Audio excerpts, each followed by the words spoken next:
మా ఇంటి ముందున్న కదంబం చూడండి ఎంత బాగుంటుందో. చెట్టు నిండా మొగ్గలు ఉంటాయి ఇలాగా. ఈ కదంబం అనేది మహాలక్ష్మికి పెడతారు, చాలా ఇష్టమట ఆవిడకి. ఇగో చూడండి ఇలా ఉంటాయి ఫ్లవర్స్.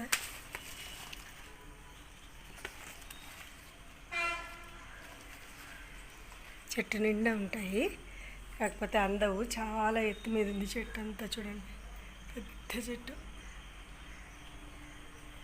సో పువ్వు కొయ్యలేకపోయినా, అంటే ఏదో పెట్టి కొయ్యాలి చేత్తో అయితే, చాలా ఎత్తు మీద ఉంటాయి కాబట్టి చెట్టుకి నమస్కారం పెట్టుకోవడమే అని నేనైతే అనుకుంటూ ఉంటాను. చూడండి చాలా ఆకులు పడిపోతూ ఉంటాయి మాత్రం.